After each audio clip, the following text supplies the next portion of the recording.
A'udzu billahi minasyaitonir rajim. Bismillahirrahmanirrahim. Wabad. Assalamualaikum warahmatullahi wabarakatuh. Bangsa Moro, Philippines. Magandang umaga, maayong buntag, mapiyamapita sa Kanulangon. At sa araw po na ito ay magkakasama naman po tayo sa ating programa na pinamagatang Islam para sa lahat tuwing Miyerkules mula alas 10 hanggang alas 11 ng umaga. At ang Islam para sa lahat. Kahit saan ka mang tribong napapabilang, anuman ang iyong relihiyon na kinapapalooban, ang Islam ay para sa iyo. Sinabi ni Allah subhanahu wa ta'ala sa banal na Quran, وَمَا أَرْسَلْنَاكَ إِلَّا رَحْمَةً لِلْعَالَمِينَ. Walang dahilan ng pagpapadala namin sa iyo, o Propeta Muhammad, maliban na lang na biyaya sa sanlibutan. At sa araw po na ito ay makakasama po natin bilang pagpapahayag kung bakit po siya pumasok sa pananampalatayang Islam, ang isa sa brother at kapatid natin sa pananampalatayang Islam. Siya po ay 67 years old na po at pinanganak noong March 18, 1953 sa Cotabato City rin po, at siya po ay retired government employee. At of course, meron po siyang 4 na anak at ang kanyang pinakamamahal na asawa na retired teacher, si Mariam Concepcion Oro. Yun po yung pangalan niya sa Islam is Mariam, at nung hindi pa po siya, ang totoo po niyang pangalan ay Concepcion Oro po, na 67 years old din po, na pinanganak sa Cotabato City noong December 8, 1953. Alam po natin mga kapatid, mga masugid at minamahal nating taga-subaybay, na ang bawat isa sa atin ay may kwento.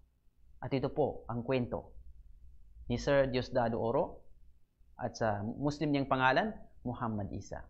Makakapiling po at makakasama po natin siya upang sa ganun ay talakayin kung bakit po siya pumasok sa pananampalatayang Islam. At bago po natin siya tanungin, ay sa ating mga masugid na taga-subaybay, ay wag po natin kaligtaan, wag po natin kalimutan na i-like and share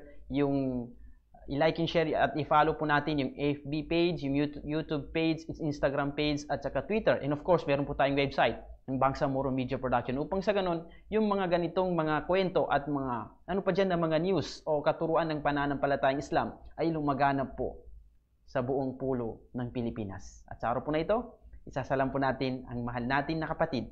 Assalamualaikum, sir. Waalaikumsalam, Stads. Masya Allah. Maraming salamat sa imbitasyon. Alhamdulillah. At maraming salamat din po sa pagpapaunlak ng aming imbitasyon. Na alam po namin na first time po niyo siguro na maipalabas sa social media. Totoo yun. Kung manotice mo sa, teka muna, mabati mo na ako. Auzubillahi minasyaitanirrajim. Bismillahirrahmanirrahim. Assalamualaikum warahmatullahi wabarakatuh sa inyong lahat. Magandang umaga po. Sabi ko nga, first time ko itong lalabas sa social media Mashallah. o television man o anong interview. Mm. Kung mapapansin mo, nag-uusap tayo sa Facebook, wala akong naipopost na sarili ko. Yung mukha ko, ano ko. Iba ang nagpo-post sa akin. Pero kung ako, sarili ko, hindi ko pinopost. Una-una sabi ko nga, camera shy ako eh. Hindi, pangalawa kasi, mas mabuti na yung hindi tayo maging controversial. Mashallah. Pero ito, sabi ko, gagawin ko para kay Allah. Subhanahu wa ta'ala. Mashallah. So, talagang natouch po yung puso ko, sir, na as in, mashallah. So, you're doing this for the sake of Allah subhanahu wa ta'ala. So, talagang encouragement po sa mga born Muslim na tingnan po natin no, sa ating mga masugid na taga-subaybay na yun nga po, si sir, sabi niya kanina na hindi po siya sanay na i-post po yung mukha niya sa social media. But because of Allah subhanahu wa ta'ala, in the name of da'wah, for the sake of Allah subhanahu wa ta'ala, ay ngayon po, nakikita po natin siya ngayon na nasa live ngayon, mashallah. At of course, sir, no? Musta po yung araw ninyo ngayon? Alhamdulillah. Masaya ako sapagkat matanda na tayo, 67 years old. Binigyan pa ako ng isa pang araw ni Allah subhanahu wa ta'ala. Binigyan niya pa ako ng isang araw na ma-enjoy ang buhay dito sa mundo at gawin ang aking mga dapat na gawin. So yun nga po, no, sir, no? May panalangin si Propeta Muhammad sallallahu alaihi wasallam, asbahna wa asbahal mulku lillah. Ako ay inabutan ako ng umaga sa kadakilaan ni Allah subhanahu wa ta'ala. So, nag-uumpisa po ang buhay ng isang taong Muslim pagsamba sa kanya at matatapos po ito sa gabi ng pagsamba rin po para sa kanya. Tunay po yun, tunay po. Mashallah. And of course, sa mga masugid natin ng mga taga-subaybay at mga minamahal natin ng mga viewers, ngayon po, inshallah ay tatalakay natin at aalamin kung ano po ba ang buhay ni Sir Dado. At ito po ang unang katanungan sa kanya. Sir, no? Walang galang na po. Kailan po ninyo niyakap ang paniniwalang Islam at paano po kayo nagbalik Islam? 5 taon na ang nakalipas nung niyakap ko ang Islam. Sabi nga nila, bakit matanda ka na, saka ka pa nakaisip na bumalik sa Islam. Biro mo, inabot ka. At that time, ang edad ko ay yung edad na kung kailan yung namatay si Rasulullah, si Prophet Muhammad, sallallahu alaihi wasallam, 63 years old. So 63 years old ako nung niyakap ko itong Islam. Hindi ko malimutan yung araw, August 15, 2015. Hindi ko malimutan yung araw sapagkat yun yung araw na may matinding symposium noon, ang MILF sa South Seas. Ang pinag-uusapan noon ay medyo critical na yung sitwasyon ng approval ng BOL. So, talagang at that time tensyonado ang sambayan ng Bangsamoro. So, sabi ko, meron pa kasing background dyan nung nagdesisyon ako mag-Islam before doon. So, ano po yung humila sa inyo? Ano po yung dahilan? Unang-una, isa lang ang dahilan ng pagbabalik Islam ko. Baka po yun pong ikwento yung pinaka-background before po yung nangyari sa, yung nagsyahada po kayo sa South Seas Mall. So, ganito yun. So, napagdesisyonan ko ng magbalik Islam. Debotong Katoliko ako. Kumpa nga ako member pa ako ng Knights of Columbus. So, lumaki ako sa pamilyang Katoliko. So, hindi basta-basta bitawan yung ilang taon mo nang pinanghawakan na paniniwala. So, hindi basta-basta bitawan yung pride mo. Sabi nga nila, yung iniisip mo na maraming sasabihin yung ibang tao at lahat. So, dahil deboto nga ako noon, gabi-gabi, nagdarasal ako, nagro-rosaryo ako, kahit pa nakainom ako nung time na yun na uminom ako. Nagdarasal talaga ako bago matulog. So, nung ilang gabi na yun, nagdarasal ako, hinihingi ko, sabi ko, dahil nga namulat ako sa katotohanan ng Islam, kung magbalik Islam ako. So hiningi ko sa aking panalangin kay Jesus, lalo na, sabi ko, magagalit ka ba kung magbalik Islam ako? Sabi niya, hindi ba na kasi sa bahay namin meron kaming ribulto. Ribulto. Statue ni yung risen Christ, yung sinasabi lang nung nag-ascend siya sa heaven. So yung nakadipa siyang ganun, packet siya. So sabi ko, magagalit ka ba sa akin kung magbalik Islam ako? Parang biglang may kumatok sa isip ko. Sabi niya, bakit ako magagalit sa iyo? Parang sinabihan niya ako, bakit ako magagalit sa iyo? Lalo akong magiging masaya sapagkat sinunod mo ang turo ko na iisa lamang ang Diyos. Allahu Akbar. Nakikita mo ako, may ribulto ako, may literato ako, dahil ako ay tao lamang. Hindi ako Diyos. Masya Allah. So yun, doon ako nagising. Sabi ko, hindi ka talaga magagalit pala sa akin. Yun parang sinabi ng konsyensya ko sa akin. So yun, sabi ko, okay. Nag-decide na ako. Sabi ko, bigyan mo ako ng sign kung okay sa'yo. Kasi, siyempre, minumuni-muni ko lang sa isip ko yung desisyon na yun eh. Bale, sa konsyensya, sa isipan ko lang. Bigyan mo ako ng sign na pumapayag ka na magbalik Islam ako. So, inisip ko anong magandang sign na pwede kong hingiin sa kanya. So, nung pupunta na ako sa opisina, magkasama kami sa opisina noon ni Dr. Abbas, ni MP Zulkarnain Abbas. Siya ang aming City Health Officer noon. So, sabi ko, nung nag-usap kami dalawa, paalis siya, papunta sa, nakaalis na siya, nag-umrah siya noon at that time. So, mga July. So, sabi ko, pagbalik ni Doc, may dala siyang pasalubong sa akin galing sa Mecca. Magbalik Islam ako. Yun ang hiningi kong sign. Hindi ko sinabi kay Doc yun. So, nung dumating na si Doc, nung bumalik na siya mula sa Umrah, sabi ko, eto na, sana maglabas yung sign. First day na dumating siya, kwentuhan kami, masaya kami, kinuwento niya yung experience niya sa Umrah. So sabi ko, walang pasalubong. Walang binigay na pasalubong sa akin eh. Sabi ko, hindi siguro talaga ako pabalikin sa Islam. Second day, ganun din. Buong araw kami magkasama. Kukwentuhan lahat, trabaho. Nung ika-third day, isang umaga, pumasok ko sa office niya. Tawanan kami. Ay, Kuya Dad, sabi niya sa akin, may nalimutan ako. May pasalubong pala ako sa'yo. Na-shock ako. Yun mo, nandun sa kotse, teka, kunin ko siya mismo ang kumuha. Yun mo, dating sa kotse, may pasalubong siya sa akin, isang package. Tapos ang laman ng package na yun ay yung abaya, praying mat, at saka Quran. At saka Quran. Sabi niya, ito Kuya Dads, para baka makapag-decide ka sarili mo. Sabi ko, ayun, binigay yung sign, may pasalubong siya. Hindi naman ako humingi. Wala akong sinabi, wala akong binanggit. So, nung araw na sinabi ko kay Doc, magbalik Islam na ako.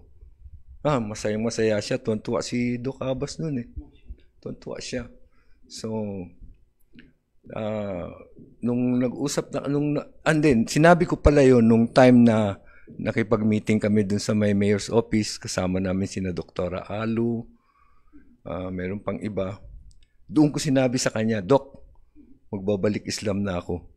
Sabi sa akin ni Doktora Alu, sabi niya, nagpaalam ka na sa misis mo? Sabi ko sa kanya, bakit? Kailangan ko pa ba magpaalam kay misis? Mas mataas ba siya kay Allah? Sallallahu alaihi wasallam. So, subhanahu wa ta'ala. So, sabi ko, nagtawanan sila. So, si Doc Abbas naman tuwan-tuwa. Sabi ko, Doc, magkuhan na ako. Magsyahada ako. Sabi niya, tama-tama, Kuya Dads. May schedule na symposium ang MILF sa South Sea. Sabi niya, ngayong August. So, yun. Doon ako nagsyahada. August 15, 2015 at the age of 63 years old. So, guided ako ni Allah, guided ako ni Nabi Isa sallallahu alaihi wasallam, peace be with him. Nagpasalamat ako ng gusto kay Nabi Isa sa pag-guide niya kay Allah Ta'ala through Jesus, na ginaid niya ako na yakapin ng Islam. Siya mismo ang nag-guide sa akin na tanggapin ang pagka-Islam. Pero tinatanong mo kanina, bakit ka, ano mo dahilan at nagbalik Islam ka? Maraming explanation yan, Sads. Pero sabi ko nga kanina, isa lang kung i-summarize ko lahat, yung rason ko, isa lang. Nagbalik Islam ako sapagkat may nalimutan ako. Ano po yung nalimutan ninyo? Parang, di ba? Pagka bumalik yung isang tao, bumalik ka, kadalasang dahilan ay may nalimutan ka. So, alam mo kung ano nalimutan ko, kaya ako bumalik Islam. Nalimutan ko na isa akong Muslim. Nalimutan ko na dati na akong isang Muslim na naniniwala sa iisang Diyos lamang. So, bakit along the way, ina-associate ko pa yung Trinity kay Allah? So, yun ang unang dahilan na nalimutan ko. Bakit ina-associate ko pa si Allah sa tatlong persona na iisa lang ang Diyos? Pag sinabi mong Muslim, naniniwala ka sa iisang Diyos lamang at wala ng iba. So, nalimutan ko na lahat tayo ay dati ng Muslim na may isang Diyos lamang. Opo. So, yun ang unang dahilan. Pangalawa, sabi ko nga kanina sa iyo, sa buhay ng tao, meron tayong tinatawag na influencers at saka spoilers. Yung influencers, yun yung mga nag-iimpluwensya sa atin. Yung mga sa ating kaisipan, yun yung mga nagmumulat sa ating kaisipan. Yung mga spoilers naman, yun yung mga sumisira sa ating kaisipan, yung mga nililigaw tayo ng landas. So siguro, ang una-una kong pasalamatan na nagmulat sa akin ang tatay ko. Yung tatay ko ay Katoliko, pero hindi ko nakita sa kanya ang pagkadeboto. Ni minsan, simula nung maliliit kami, hindi ko maalaalang sumabayin siya sa amin sa simbahan na nagsimba. Kung lagi kong kasama nanay ko. So, yung tatay ko kasi, may dugong Maguindanao din. Ang ninuno niya ay Muslim rin. Yung nanay niya ay Muslim. So, siya medyo may knowledge siya sa Islam. So siguro yun ang unang influencer ko, yung tatay ko, tsaka yung lola ko. Yung tatay ko kasi ang unang nagturo sa akin lahat ng meaning, ano yung sumisigaw sa simbahan ng Allahu Akbar, Allahu Akbar. Siya ang nag-explain sa akin yan. Siya rin nagturo sa akin paano magdasal ang isang Muslim.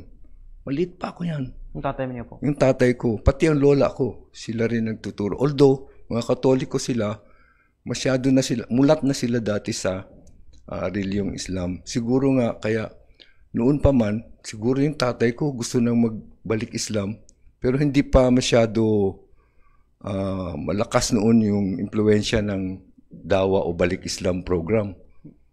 So, walang nagdadawa sa kanya, walang naghihikayat sa kanya, kaya hindi siya nakabalik. Pero alam ko kung nabubuhay kung nung time na yon, may pakiramdam ako na parang hindi siya Kristiyano, para siyang Muslim. So yun yung isa sa siguro nag-influence sa kamulatan ko, sa pag-iisip ko, na tingnan ko rin yung Islam. Pero dahil nga solid yung foundation ng Catholic faith sa pamilya namin, so hindi ako basta-basta na nadala. Siguro yung second influencer sa buhay ko is yung ugali ko mismo. Masyado akong palatanong. Tawag nga sa akin ng auntie ko, uncle ko, tsaka mga lola ko, pati tatay ko, pilosopo raw ako na bata. Kasi hindi ako tumitigil hanggat hindi ko nakikita yung explanation ng isang bagay na hindi ko maintindihan. So, yung unang simula pa nung nagkamulat ako, siguro nung nag-aaral na ako, Tatlong question ang laging nasa isip ko na walang makasagot. Unang-una nga yung bakit may Trinity? Yun ang unang-una na question ko. Bakit may tatlong persona sa isang Diyos? Pangalawa, paano naging Diyos si Jesus Christ? Yun yung pangalawang question ko. Pangatlo, na hindi masagot-sagot ay, ano kaya ang mangyayari sa utak natin kung tayo ay mamatay na? Dala pa ba natin ang ating utak sa kabilang buhay? Dala pa ba natin ang ating kaisipan kung tayo ay patay na? So yun yung mga tanong na hanggang sa hindi masagot-sagot hanggang Jesus Christ. Kung hindi pa ako nagkaroon ng Quran at hindi ko nabasa ang Quran, doon lamang nakita ang kasagutan. Kaya sabi ko, isang influencer sa akin ay, maalala ko si Kagi Umar Kamid. Siya ang nagregalo sa akin ng isang Quran, mga taong 19, bago mag-EDSA Revolution, mga 76. 76. So, binigyan niya ako ng isang Quran. Una-una, inilagay ko lang sa tabi. Pero ako nga sabi ko nga, reader din ako. Curious ako. Sabi ko, parang kasi nung time na yon sa mga Katoliko, para bang yung mga, sabi nga, spoilers or mga influencers, sila lang sasabi, wag ka magbasahin niya, wag ka maniwala dyan. Isa lang ang tunay na salita ng Diyos, ang Biblia. So, hindi ko pinapansin yung Quran. Pero dahil alam ko na sa mga Muslim, sagrado ang Quran, hindi ko rin siya binastos. So, gumawa ako ng stand kung saan yung nakalagay yung Bible namin, itinabi ko siya. Lagi magkatabi yung Quran at saka Bible, pero hindi ko siya binabasa. Hanggang sa dumating yung time na naisip ko, bakit ba hindi ko basahin ito para malaman ko anong katotohanan? Sabi ko. So, binasa ko, nagsimula ako magbasa ng Quran. Doon ako namulat na hindi ko na siguro banggitin kung saan panig sa Quran kasi mahabang usapin yun. Opo.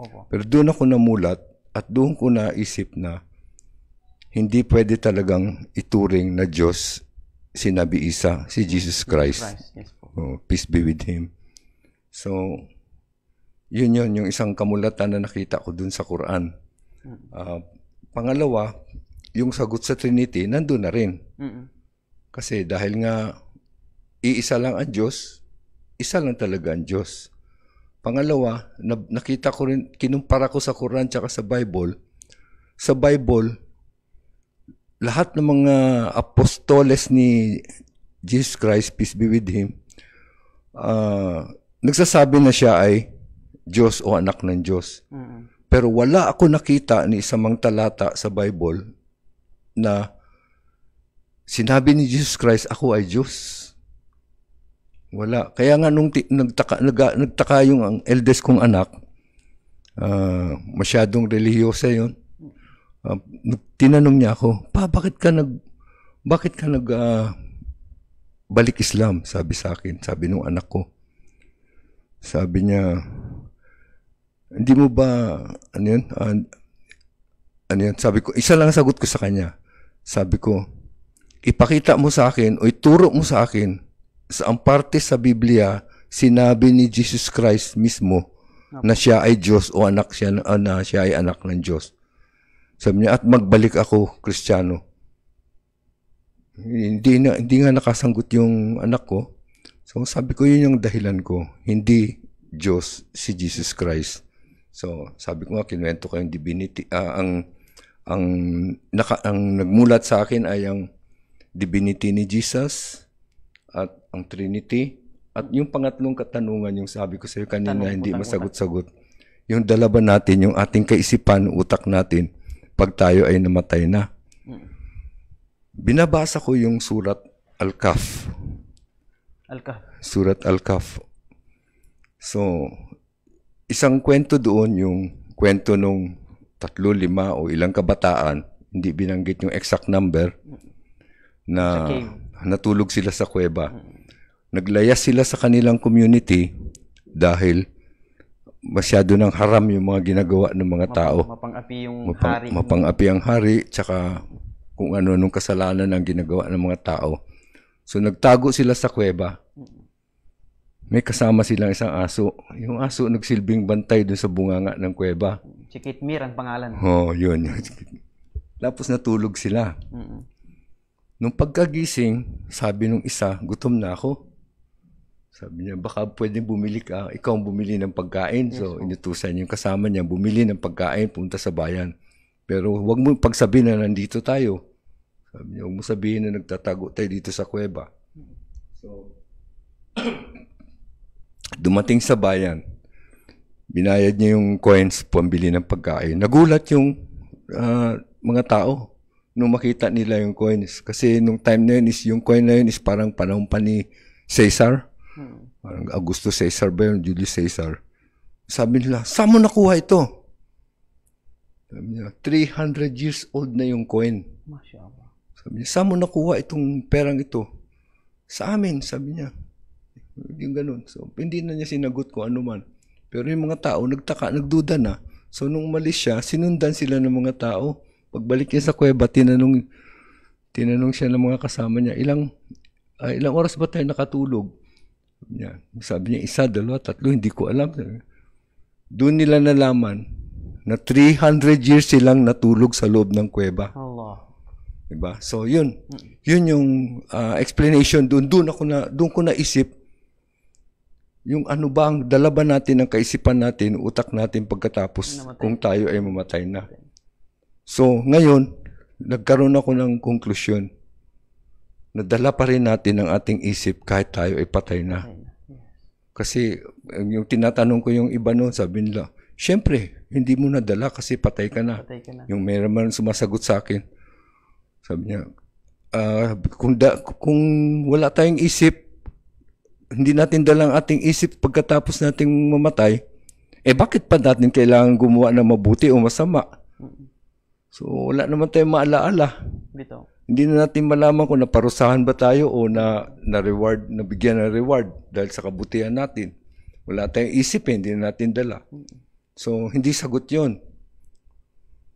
Diba? Kung dala mo naman ng kaisipan mo, paano na lang kung nandun ka na sa kabilang buhay, iniisip mo yung mga mahal mo, yung hirap nila lahat. So, malungkot ka rin. Tama po. So, ang sagot talaga doon ay yung istorya ng calf.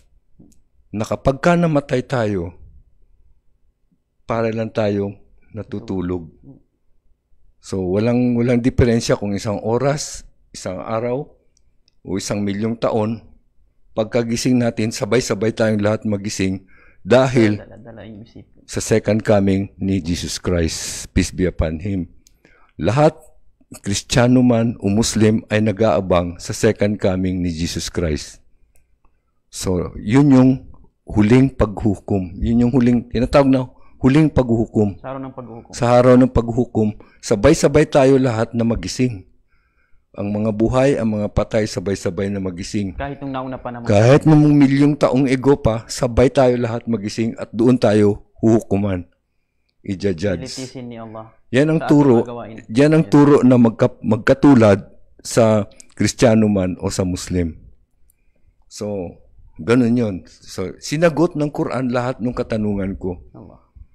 Kaya, ayun, nakabalik ako sa Islam. Nakita kong kasagutan sa Islam at sa Quran.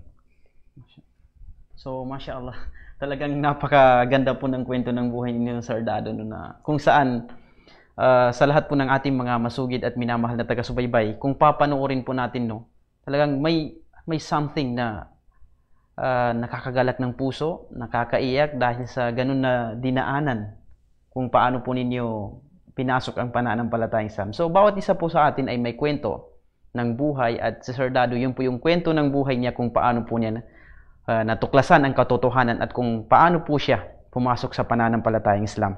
At yun po, yung mga kasagutan ng kaniyang mga katanungan nung hindi pa po siya Muslim, talagang ni-research po niya. Kung may mga katanungan po kayo regarding po sa agam-agam o di kaya ay question, napakalaking question po sa inyong pag-iisip, o anuman dyan na mga katanungan sa inyong pag-iisip na paano po masasagot ito regarding sa relihiyon, ay maaari po ninyong basahin kung ano po ang katuruan ng pananampalatayang Islam.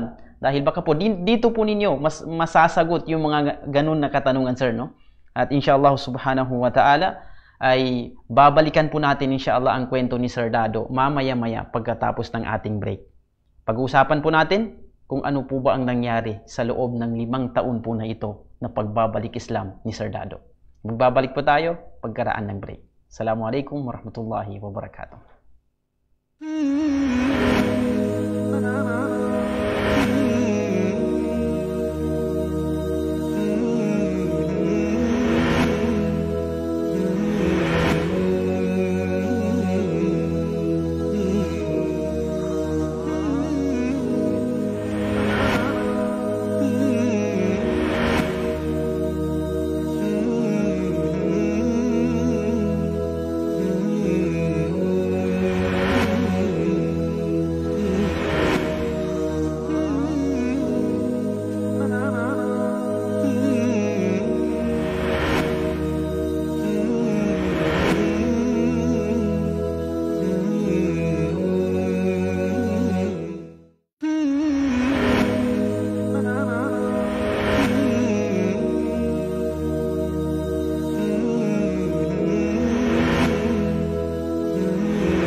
Assalamualaikum warahmatullahi wabarakatuh, at tayo po ay nagbabalik sa ating talakayan sa kwento ni Sir Dado, Muhammad Isa Oro.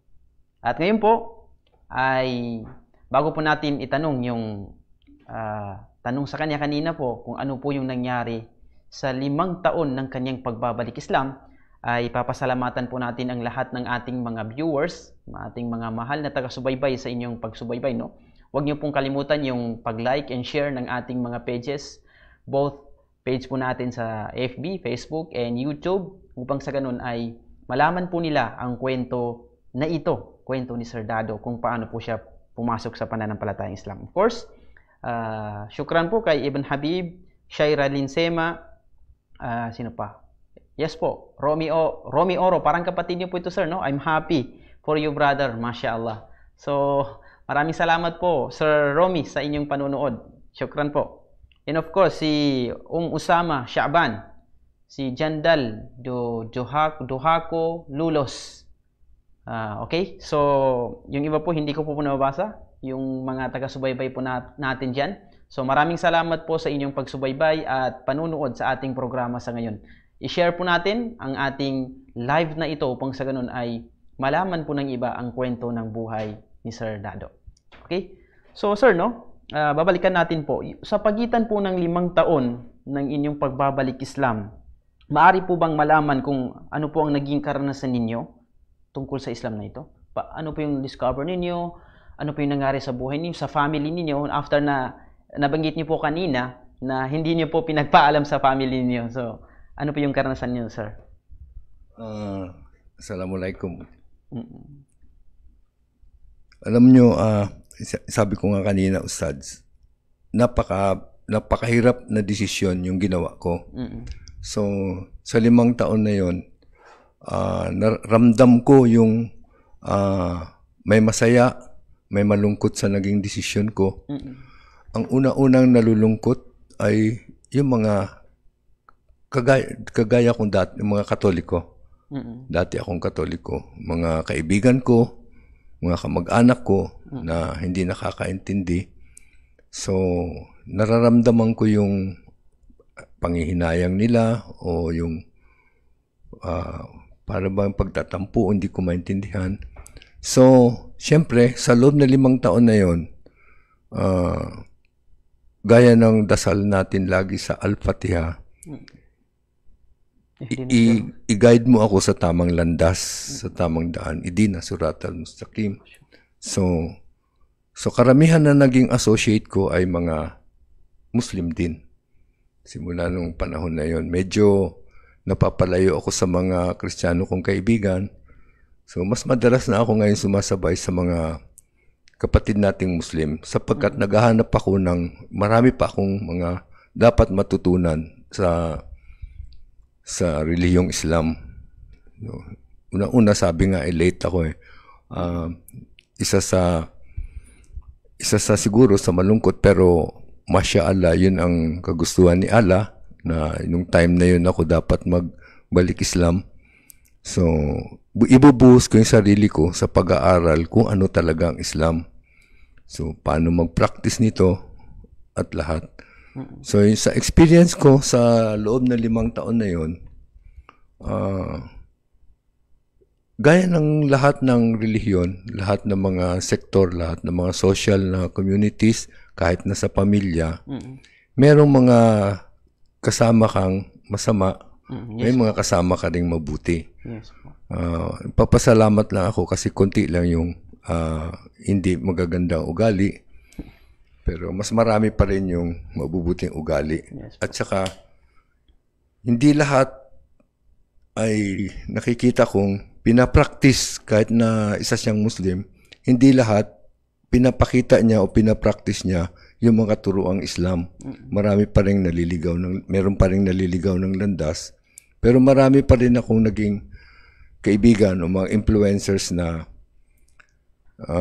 talagang nagpa-practice, sinusunod yung Islam. Hindi maiwasang magkamali minsan, pero sabi nga is mas marami yung ginagawa nilang kabutihan kaysa sa pinapakita nilang kasamaan. So, yun, nakakita ako ng isang grupo, isang samahan sa barangay namin na lagi kong kasama. Tinatawag namin itong Jima'a Masjidil Uhud dito sa Notre Dame Village. Ito ay pinamumunuan ng isa yan sa mga #1 influencer ko rin, si Engineer Makalawan, o kilala sa tawag na Engineer Muhandis. So, si Kagi Yusuf Sugadol, sila Sir Matanto, Jerwin, sina George Lauban, at saka marami pang iba.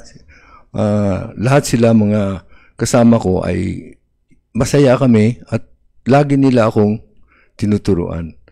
So, masaya rin ako sapagkat meron na akong sinisilbihang jimaa o grupo.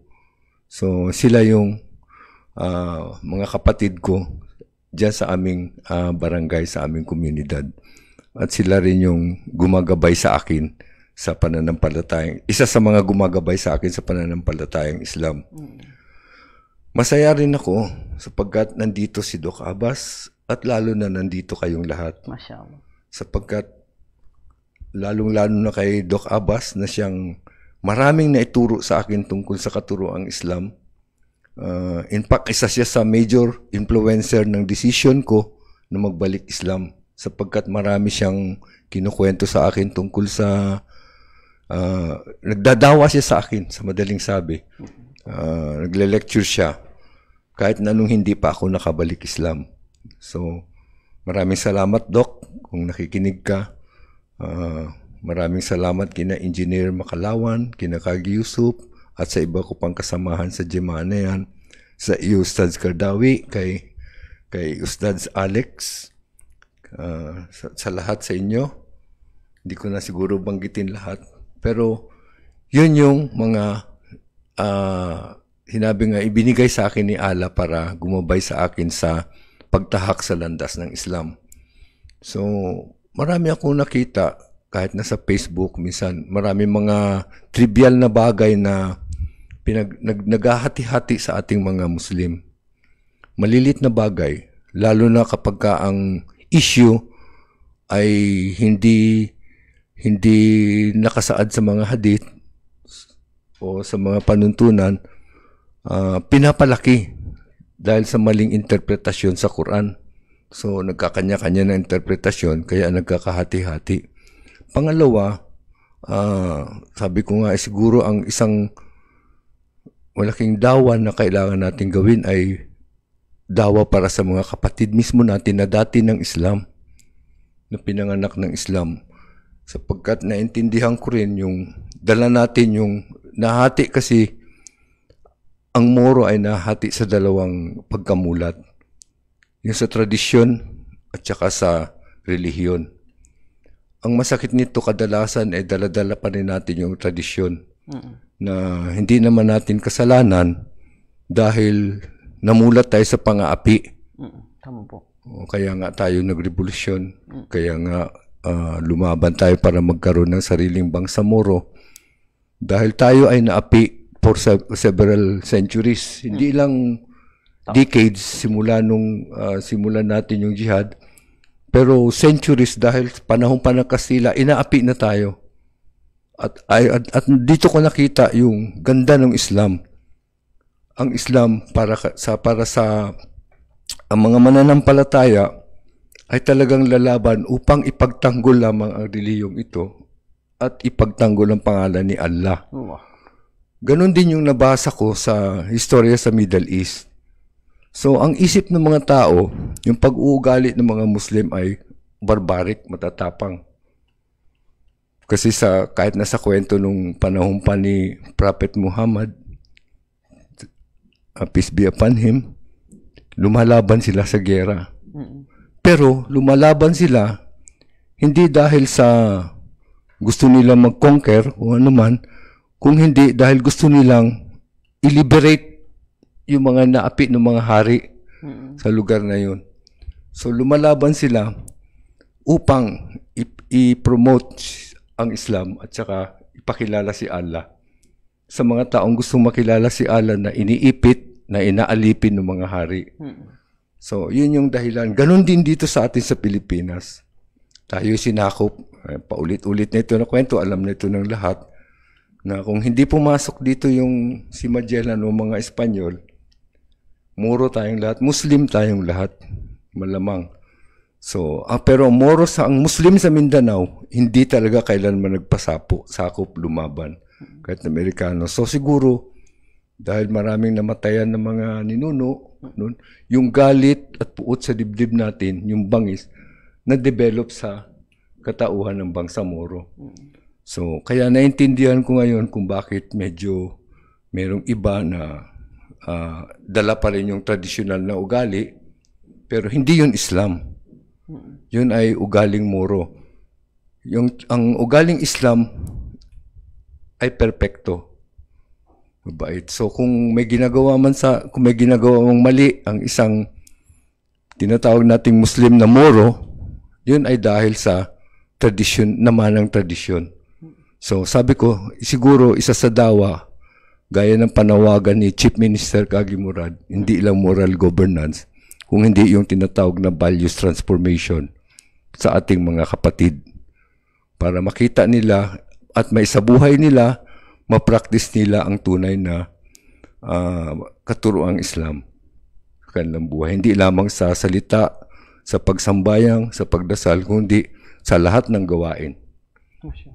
So, alhamdulillah, parang natatats po ako sa mga kwento ni Sir, no? So, basahin po natin yung comment. Siguro, anak niyo po yan, Sir. Cheridin Oro Joseph. Happy for your conversion, Pang. Never saw you this passionate about loving God. God really knows how to bring His children back to Him. Mashallah. So, mashallah, nakaka-touch po yung kwento po, yung mga experience na napagdaanan po ninyo sa within 5 years po. So within 5 years po na yan, Sir Dado, may nagbalik Islam po ba sa inyong family? Or ano po yung reflection ng inyong family sa pagbabalik Islam ninyo? Magandang kwento yan. Alam mo kung bakit sinabi ko sa 1987 pa nung EDSA Revolution, sinabi ko na kay Mrs. magbabalik Islam ako. simula nung nabasa ko yung Quran. Kahit na itanong mo sa kanya. 87 pa, nag-decide na ako na magbalik Islam ako. Pero, at that time, sabi nga sa'yo yung pressure na pagiging solid na Catholic ng pamilya namin, lahat ng angkan namin, yun ang mabigat sa akin. Pangalawa, lumalaki na yung mga anak ko. So, nagsisimula na sila magkaroon ng kaisipan, kung magbabalik Islam ako, magpapalit ako ng reliyon, maguguluhan sila. Masisira ang buhay. So, sabi ko, hintayin kong makagraduate ang bunso. Yung lalaki. Bago ako magbalik Islam. So, nung gumraduate yung bunso ko, si Japet, pagka-graduate niya, mga 3 months after, nung nakita kong stable na siya, nakapagtrabaho na siya, kahit na contractual lang, volunteer, na-assign siya noon at that time, na-assign siya sa tama-tama yung Yolanda yun, August. Yung bagyong Yolanda, na-assign sila para tumulong sa Leyte, sa Amar Leyte. Andun siya, pero graduate na siya. Kagagraduate lang niya noon, 3 months after ng graduation niya, nung time na yun. So, sabi ko kay Mrs., pwede na ako magbalik Islam. Yun yung nagsimula na akong humingi, nagdasal, humingi ako ng guide. Kasi graduate na yung bunso ko, pangako ko na magbalik Islam ako. Doon ko na sineryoso yung gustuhin ko magbalik Islam. Yun yung sabi ko sa'yo, dinarasal ko gabi-gabi, hinihingi ko, nabigyan ako ng guide. Lahat yun. Hanggang sa nung sabi ko nga sa'yo, nagdesisyon ako. Pero tinignan mo, hinintay ko pang gumraduate yung bunso ko. Alam mo anong sagot ng bunso ko nung malaman niya, nagbalik Islam ako? Pinost kasi nung pamangkin ko sa Facebook, yung pagsyahada ko.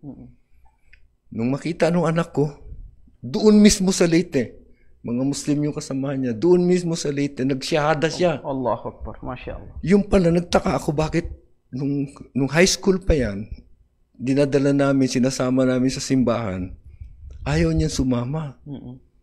Ayaw niya talaga, hindi talaga sumasabay sa amin yun sa simbahan. Kahit na nung high school pa siya.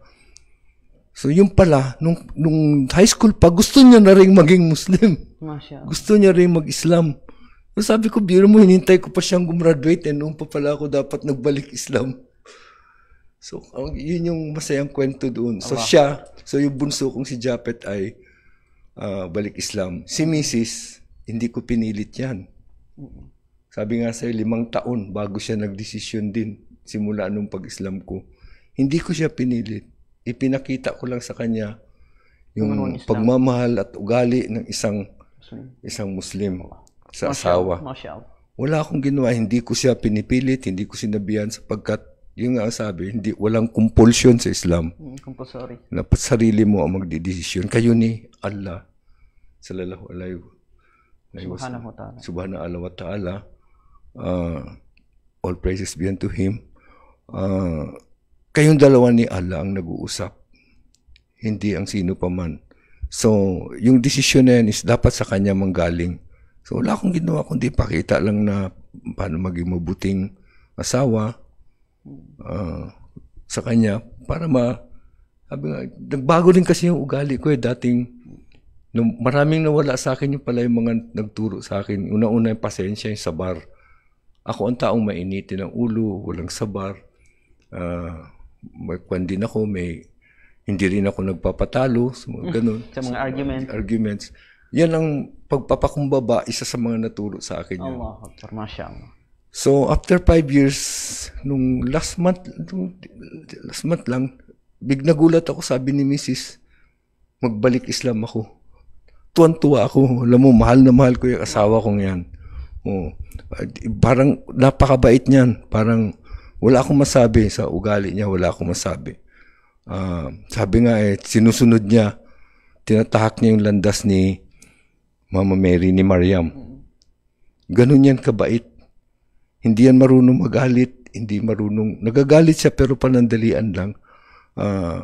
Pero matulungin talaga yun siya kahit kanino. Napakabait niyan. So, namulat din siguro siya na iisa lang talaga ang Diyos. Sinabi ko nga sa kanya sa Islam, Yun lang siguro ang pinakadawa ko sa kanya eh. Sa Islam kasi, si Jesus Christ ay mahal, kasi mahal na mahal niya si Jesus at si Mama Mary. Alam mo ba na mas mahal ng Muslim si Jesus Christ kaysa sa Kristiyano? Sinabi lang, tinuturo ko sa kanya. Alam mo ba na hindi ka pwedeng maging Muslim kapag hindi mo sinusunod lahat ng turo ni Jesus Christ? Yun lang ang dawa ko sa kanya. At alam mo ba na isang chapter sa Quran ay debutado, nakapangalan kay Mary? Surah Maryam, sabi ko. Ganun kamahal ng Muslim si Jesus at si Mary. Yun lang ang pinakadawang ibinigay ko sa kanya. Binigyan ko siya ng assurance na kahit mag-Muslim ka, hindi mawawala sa puso mo si Jesus at si Mama Mary. Sapagkat sila ay mga propeta rin na ipinadala ni Allah para sa atin.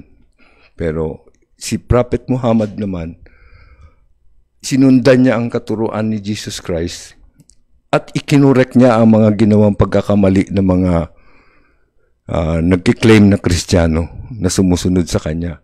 Halimbawa, yung mga distortion sa Bible, yung mga pagbabago. Isa pa nga ito eh. Isa sa mga logical na reason kung bakit niyakap ang Islam. Ang Quran kasi ay pure. Nasa pure form. Kung paano isinulat, hindi ito binago ng kahit na sino man. Walang nabago kahit hanggang ngayon. Subalit ang Bible, ang daming translations, ang daming revisions, ang daming authors. Bakit pa bago-bago? So, yun yung sinasabi ko na hindi consistent yung Christian Bibles, tsaka interpretation sa mga tamang turo ni Jesus Christ ay kinurap nila, binago nila. Halimbawa, yung claim ng divinity, yung paggawa ng Trinity, wala yan sa Bible. Wala yan sa katuruan ni Jesus Christ. So, yun. Yun yung experience ko, tsaka yun yung pagbalik Islam ni Mrs. So, dalawa po sa family niyo nagbalik Islam. Yung bunso po ninyo, pati asawa ninyo. Masya Allah. Yeah. Allahumma thabbitha fil Islam. Allahumma amin. Allahumma amin. Masya Allah. So, talagang nakakasabik po na panoorin at pakinggan yung kwento ni Sir Dado kung ano po ba yung mga experience niya, mga karanasan niya. Sa 5 taon po na ito na pagbabalik Islam niya, 2 po sa membro ng kanyang family ang pumasok sa pananampalatayang Islam. Hindi po sa pilitan, na kagaya ng ginagawa ng iba na pag hindi ka magbalik Islam, ganito, no. Ayon po sa kwento ni Sir, 2 lang po ang dinadaoan ni Sir sa kanyang asawa. Pagmamahal kay Mama Mary, pagmamahal kay Jesus Christ, kay Isa alayhi salam. At tayo po ng mga Muslim, take note po, hindi po tayo matatawag ng Muslim kung hindi po natin mamahalin si Jesus Christ, si Propeta Isa alayhi salam. So kaya nga po, yun po yung pangalan ni Sir Dado, no, Sir Oro, na Muhammad Isa, pinag-combine na pangalan ni Propeta Muhammad at pangalan ni Propeta Isa alayhi salam. So mashallah, so bilang panghuli Sir, no, ano po ba yung maibibigay po ninyo na mensahe o di kaya ay advice sa ating mga manonood, both Muslims and non-Muslim po, para naman po mapulutan po nila ng aral yung kwento po ninyo at encouragement po para sa mga non-Muslim na to learn about Islam, to research about Islam po, Sir. Sa mga kapatid nating mga Kristiyano, mga non-Muslims, isang assurance ang binibigay ko sa inyo na sa Islam, kahit Kristiyano kayo, ay mamahalin kayo ng Muslim, isang Muslim. Yan ay tinuro na sa atin ni Propeta Muhammad dahil nung panahon pa niya, kung saan isa sa mga kautusan niya ay igalang ang kahit anumang pananampalataya ng iba, huwag sirain ang kanilang mga simbahan, at huwag kayong papatay ng isang pari o nagtuturo sa anumang relihiyon. So, pangalawa, sa history ng mga Muslim sa Middle East, kung makikita nyo, kahit na ang Hudyo nung panahon pa sa Middle Ages, ay pinagtanggol ng mga Muslim mismo. Si Propeta Muhammad, yung kanyang armor ay sinanla niya sa isang Hudyo. Yung simbahan ng sepulture sa Jerusalem, ang may hawak nun ng susi nun ay mga Muslim din, pamilyang Muslim, na ngayon ay isa sa mga sagradong lugar din ng mga Kristiyano. So, ang sa akin lamang ay huwag tayo maging bias sa bawat isa, pagmamahal ang ating pairalin, at sa aking mga kapatid na Kristiyano, huwag tayong close-minded. Buksan din natin ang ating isipan. Tingnan din natin, ikumpara din natin yung katuruang Islam sa nakagisnan nating katuruan. Hindi natin kasalanan kung pinanganak tayong Kristiyano o pinanganak tayong Muslim. Hindi natin kasalanan yan sapagkat wala tayong pinipili na sana ipanganak ako sa Muslim. Nung ginawa na tayo sa mga bagay na yan. Yan ay kagustuhan ni Allah. Pero binigyan tayo ng free will ng sariling kaisipan. So, kahit gaano pa man kasolid ang turo sa'yo, kapag ginusto ni Allah na bumalik ka sa Kanya, lalabas talaga ang mga paraan na yayakapin mo ang relihiyon na gusto niya para sa iyo.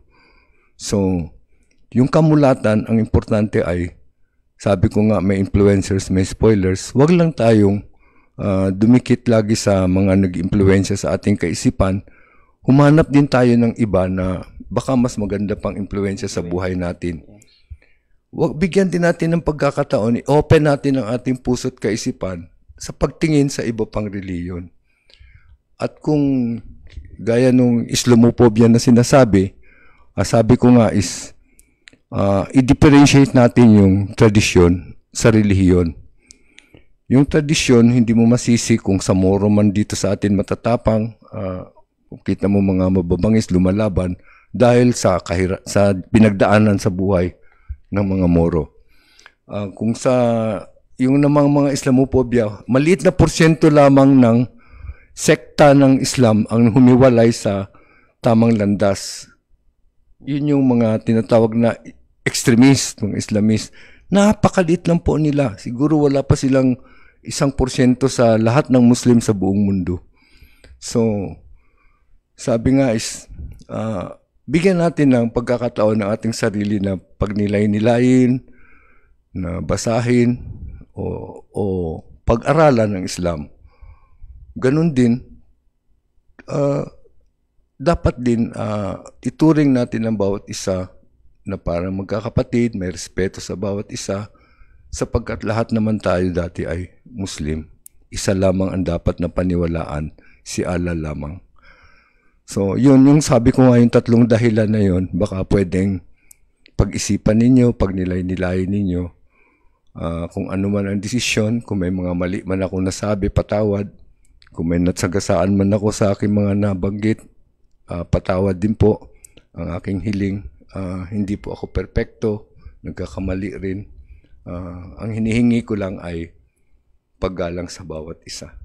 Yun lang po. Maraming salamat po, sir, sa pagpapaunlak at mashallah, napakagandang kwento po ng inyong buhay kung paano po ninyo pinasok ang pananampalatayang Islam at paano po kayo nagabayan sa pananampalatayang Islam. And of course, sa ating mga mahal na taga-subaybay at masugid na taga-panood, naway napulutan po ninyo ng aral ang kwento ni Sir Muhammad Isa Oro, na kung saan, kung paano po siya pumasok sa Islam. Yung 5 taon na po yun na pagpasok na sa Islam, ano po yung mga karanasan po niya sa kanyang buhay. At of course, encouragement po sa lahat po ninyo, mga non-Muslim, to research about Islam. No? Pag-aralan po ninyo ang pananampalatayang Islam. At sa mga kapatid po natin na mga Muslim, challenge po yun sa bawat isa sa atin na isagawa ang turo po ng pananampalatayang Islam, sir. No? Totoong katuruan na sinagawa ni Propeta Muhammad sallallahu alaihi wasallam na dapat po nating tahakin. At of course, bilang panghuli, huwag po natin kalimutan na i-share yung page po natin sa FB at saka YouTube. I-like po at i-share yung page po natin sa YouTube at Facebook. upang sa ganun ay lumaganap po ang katuruan ng pananampalatayang Islam. Yun nga po sa sabi ni Sir Dado, hindi po nagtuturo o pinapalaganap ang Islam upang sakupin ang isang lugar, no, kundi ituro ang katotohanan, ano ang katuruan ni Jesus Christ, ni Propeta Isa alayhi salam sa buong mundo, na yun po ang katuruan ng huling propeta na si Propeta Muhammad sallallahu alaihi wasallam. At bilang panghuli, pasasalamat po sa inyong lahat ng ating mga taga-subaybay at lahat ng sumusuporta sa Bangsamoro Media Production. Ito po ang inyong kapatid sa pananampalatayang Islam, kabayan sa bansang Pilipinas, Kardawi bin Salik. Assalamualaikum warahmatullahi wabarakatuh.